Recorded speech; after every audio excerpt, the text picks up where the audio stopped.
दोस्तों, बेंगलुरु में जॉब करने वाला अतुल सुभाष की केस में पूरा दुनिया को हिला दिया। शायद मुझे याद नहीं लोगों की इतना इमोशंस और गुस्सा शायद किस केस में आया था। पूरे सोशल मीडिया में इस मामले का ओपिनियन और इमोशंस का बाढ़ आ रहे हैं। मरने से पहले अतुल सुभाष ने जो पन्ने लिखे थे वो सुन के आपका कलेजा फट जाएगा। उसका वाइफ और घरवाले का पन्ना पढ़ के आप ये सोच पाओगे कि इतना घटिया इंसान कैसे होता है। इस लेटर ने अतुल ने जो 4 साल की बेटे के लिए जो पन्ने लिखा था वो पढ़ के आप लोग शायद हैरान हो जाओगे और बार बार यही याद आते हैं। और काश अतुल का इस दुखपन पहले किसी को पता होता तो शायद कुछ कर पाता, अतुल का इस दुनिया से जाने से रोक पाता, उसके बेटे से उसको मिलवाता। लेकिन दुख की बात ये है ये सारे बात काशी होकर रह गई। तो दोस्तों, मैं ये नहीं चाहता कि इस वीडियो को एक इमोशनल अपील बना के छोड़ दे। मेरे कोशिश है अतुल ने अगर सेक्रीफाइस दिया है तो उसे हम बेस्ट ना जाने दे,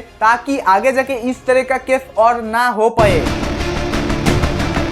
तो चलिए दोस्तों शुरू करते हैं अतुल सुभाष की केस में क्या सही था और क्या गलत था। So guys, my name is Jayanto और आप लोग देख रहे हो जयंतो टेल। आपको बता दूं कि बिहार का रहने वाला अतुल बेंगलुरु में एआई इंजीनियर का जॉब कर रहे थे। खुद अतुल ने बताया आखिरी सुसाइड नोट में 2019 साल में मैट्रिमोनी ऐप से मैच होने के बाद निकिता सिंघानिया से उसका शादी हुए थे और फिर शादी का अगले साल एक उसका बेटा हुआ। अतुल का सुसाइड नोट से पता चलता अतुल का जो पत्नी था वो हर एक त्योहार में 6 साड़ियाँ और एक गोल्ड सेट लेते थे और इन सालों में उसका जो ससुराल वाले थे उसको 20 लाख से भी ज्यादा ऊपर बिजनेस के लिए दिए थे। अब अतुल ने कहा मेरा वाइफ और उसका घरवाले का पैसे का डिमांड ज्यादा से ज्यादा बढ़ रहा था। और फिर 2021 में जब अतुल ने पैसा देना बंद कर दिया तब उसका जो वाइफ था वो उसका 1.5 साल का बच्चे को लेकर वो मायके और चले जाते हैं। और इसके बाद अतुल ने जब उसके वाइफ से डिवोर्स मांग रहा था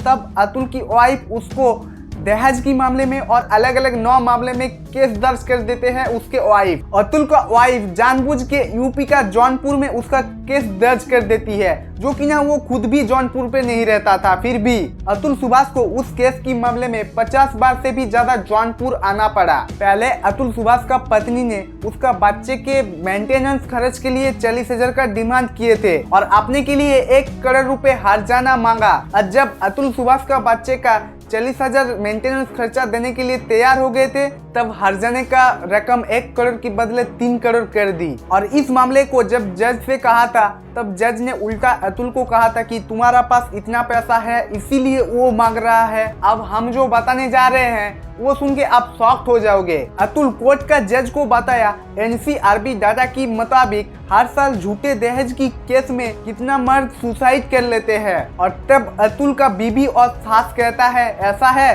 तो तुम क्यों नहीं सुसाइड कर लेते हो। आखिरी सुनवाई की वक्त जब अतुल जौनपुर गए थे तब उसका सास उसको देख के कहते अरे तुम अभी भी जिंदा हो, सुसाइड नहीं किए हो। तब अतुल ने उल्टा जवाब दिया मैं अगर मर जाऊं तो तुम्हारा पार्टी कैसे चलेगा। इस बार अतुल की सास ने कहा वो तो फिर भी चलेगी क्योंकि तुम अगर मर जाते तो सारा प्रॉपर्टी मेरे बेटी को मिलेगा। तो दोस्तों, इस लोगों का सच से ही पता चलता है कि ये लोग कितना घटिया इंसान है। तुम्हारा खानदान सारे जिंदगी कोर्ट में कटाएगा। और फिर अतुल ने जज के ऊपर भी इल्जाम लगाया, जो कि ना अतुल से जज 5 लाख रुपए मांग रहे थे।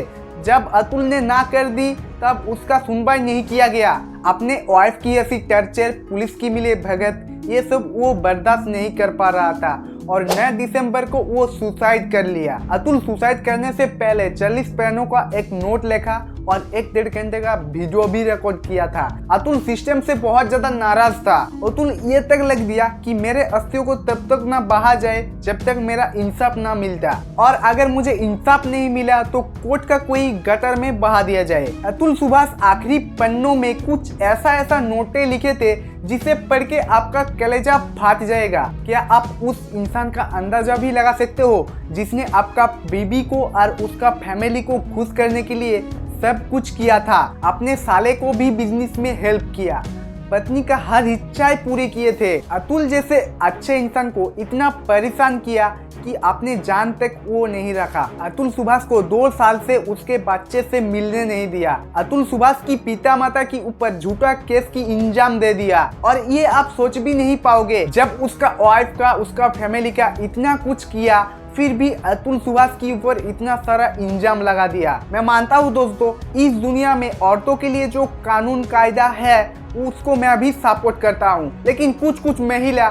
शादी को बिजनेस बना दिया है, जैसे कि अतुल सुभाष की केस में देखने को मिला। और ये बात दोस्तों, जिस महिला ने कोई भी मर्द के ऊपर झूठा दहेज की आरोप लगा देती है, उस महिला का क्या होगा? ऐसे मामले में ऐसा कोई कानून क्यों नहीं है जो अपने बच्चे का मेंटेनेंस के लिए और अपने का हर्जनेस के लिए कितना पैसा मांग सकते हैं? अतुल का ही केस में ये कैसे डिसाइड हो गया कि निकिता का 2 साल का बच्चे की परवरिश के लिए 40,000 रुपया देना होगा? कैसे उसने तालाब की बदले में 1 करोड़ रुपए ना मांगे, वो सीधा 3 करोड़ रुपए मांगे? ये तो कानून मर्द के साथ लूटपाट हो रहे हैं, डे लाइट रॉबरी है। आखिर क्या वजह है कि ऐसे केस में बच्चे को कस्टडी नहीं दी जाती? बाप को ही तरसाया जाता है, बेचारी बेटे का मुंह भी नहीं देख पाता। सो दोस्तों, ये सारे जो मैं बात बोल रहा हूँ, तो मैं 498 या कोई भी दहेज प्रताड़ना की अगेंस्ट नहीं हूँ। हर साल ये दहेज की बातें सुन के 8,500 महिला जाने दे देती है। ये नंबर ही पता चलता है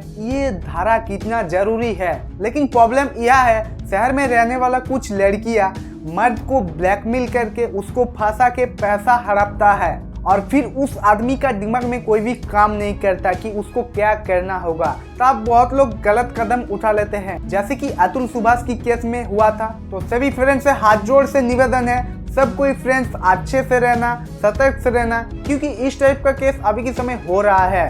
तो चलिए दोस्तों, मिलते हैं नेक्स्ट वीडियो पर। तब तक के लिए बाय बाय, टेक केयर।